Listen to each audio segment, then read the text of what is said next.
Hi guys, for today meron tayong review dito sa ating Xbox 360 na joystick. Ito siya guys, ayan.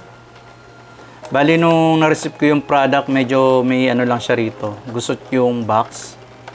Overall naman, okay naman yung product natin dito, wala naman siyang crack.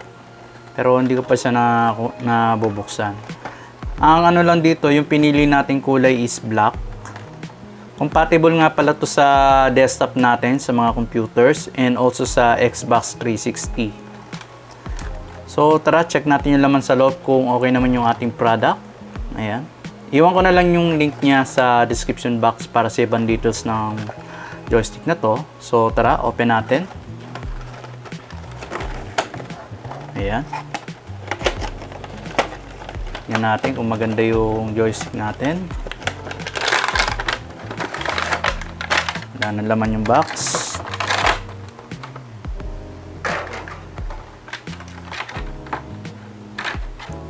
Ayan. Mabigat din siya. Ito na yung ating product guys, yung ating joystick na pang Xbox and desktop. Color black. Pansin ko lang dito sa joystick na to, medyo mabigat siya. And also yung plug niya is USB. Meron din tong wireless, pero sa wireless ata guys, kailangan mo pa yatang i-configure yun sa settings ng PC natin or desktop bago nyo gamitin yun. Kaya yung pinili ko is wired, plug and play. Connected na siya kagad. Okay naman yung joystick niya rito. Tapos yung direction. Solid siya guys ha, yung plastic niya. Mabigat yung ating product. Then sa likod niya guys, meron din siya mga stickers dito. Yung mga compliance din, tsaka yung barcode niya. First time ko lang na gagamit nitong Xbox na joystick. Kaya ako siya ni-review kasi meron din tayo ditong PC. I-check natin kung working to sa mga games natin. Bali, test natin to sa ano natin, sa retro games tsaka sa Steam games. Yeah. Okay naman yung button niya. Smooth naman.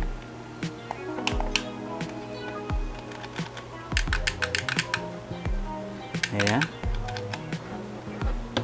Makapal din yung cable niya guys. Tigas.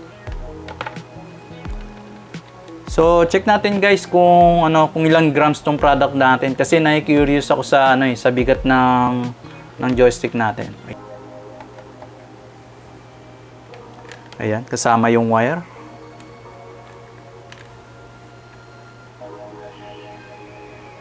Ayan, umabot siya ng 238 grams yung ating joystick.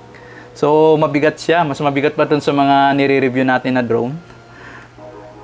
So, tara guys, check natin yung joystick kung working siya dito sa PC natin. Ipa-plug ko na siya and magta-try tayo ng games. So, let's go. So guys, testing natin yung ating joystick kung gumagana siya dito sa PC natin gamit yung ating mga retro games. So, let's go. Pili tayo ng games dito. Try natin itong grading. Then, start. Ayan, working. Yung button niya. Ayan.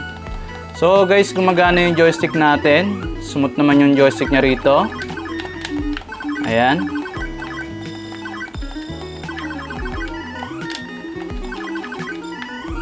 Responsive siya.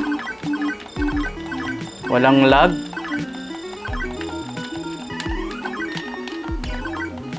So yun guys, gumana yung ating Microsoft Xbox 360 na remote control. Ayan. Working siya sa Steam and also sa mga retro games natin dito sa PC. Mas lalo na siguro sa sa Xbox mismo na console. So yun lang guys, sulit yung ating product.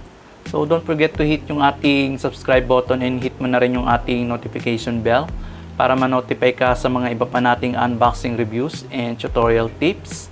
So thank you for watching and see you later guys.